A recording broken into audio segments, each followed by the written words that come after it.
So IIT గౌహతిలో ఉన్నటువంటి summer internship programme ఏదైతే మీకు ఉందో, ఈ పర్టికులర్ ప్రోగ్రామ్ డెఫినెట్గా చాలా ప్రెస్టీజియస్ ప్రోగ్రామ్. దీన్ని 3 పార్ట్ల కింద నేను డివైడ్ చేస్తానండి. 3 సపరేట్ నోటిఫికేషన్స్, కన్ఫ్యూజ్ అవ్వద్దండి. మిగతా సమ్మర్ ఇంటర్న్షిప్కి దీనికి చాలా హ్యూజ్ డిఫరెన్స్ ఉందండి. జాగ్రత్తగా అర్థం చేసుకోండి మా స్లోగన్. సో అక్కడికి స్లోగన్ చెప్తున్నాను, సో దట్ ఏంటంటే మీరు అర్థం చేసుకుంటారండి.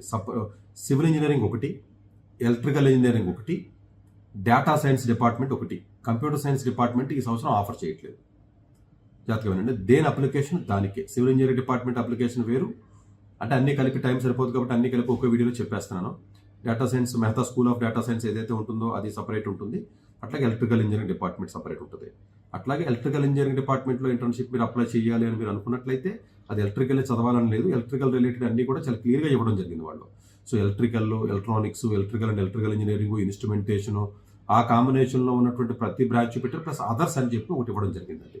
ఒకవేళ మీరు ఎలక్ట్రికల్ ఇంజనీరింగ్ సంబంధించినటువంటి కనెక్టెడ్ ఏరియాస్ ఏవైతే మీకు ఉంటాయో అది ఎలాంటిదైనా కూడా, even VLS designer, semi conductors, AML connected ఉన్నటువంటిది ఏదైతే మీకు ఉంటుందో అవన్నీ కూడా చాలా క్లియర్గా ఓన్లీ ఆ పర్టికులర్ స్పెషలైజేషన్ చదవాలని లేదండి. వేరే స్పెషలైజేషన్ చదివి ఆ ఏరియాలో ఇంట్రెస్ట్ ఉన్నట్లయితే చేసుకోవచ్చు. ఏ ఏరియాలో ప్రాజెక్ట్స్ ఉన్నాయన్నది అప్లికేషన్ క్లియర్గా వాడు ఇవ్వడం జరిగింది.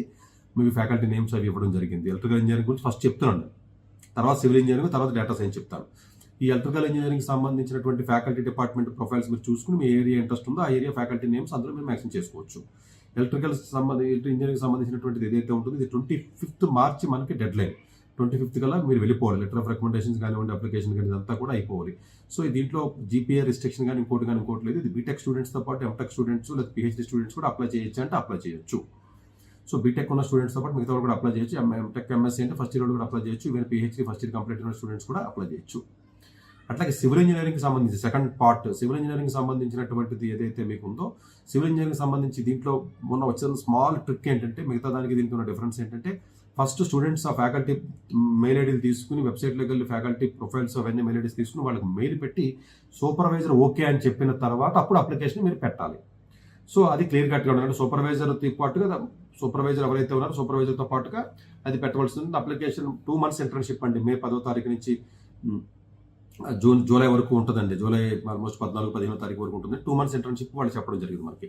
ఈ 2 months ఇంటర్న్షిప్ ఏదైతే ఉంటుందో అకామిడేషన్ ఇవ్వడం జరుగుతుంది. వాళ్ళ స్టైఫండ్ కూడా 8,000 ఇస్తారు. స్టైఫండ్ కూడా ఇస్తారండి, ఇబ్బంది ఏమి ఉండదు. అకామిడేషన్ కూడా ఐఐటి గౌహతిలోనే మీరు చేయడం ఉంటుంది. తర్వాత లెటర్ ఆఫ్ రికమెండేషన్స్ ఏవైతే ఉన్నాయో అవి కూడా మీరు పెట్టుకోవచ్చు. సెలెక్ట్ అయిన తర్వాత ఎన్ఓసీ ఇవ్వాల్సి ఉంటుంది, ముందు ఇవ్వక్కర్లేదు. సెలెక్ట్ అయిన తర్వాత అప్పుడు ఎన్ఓసీ మీరు డిపార్ట్మెంట్ తీసుకోవాల్సి ఉంటుంది. సో ఇది సివిల్ ఇంజనీరింగ్ సంబంధించిన ఫిజికల్ ఇంటర్న్షిప్, ఇది ఆన్లైన్ ఇంటర్న్షిప్ కాదు.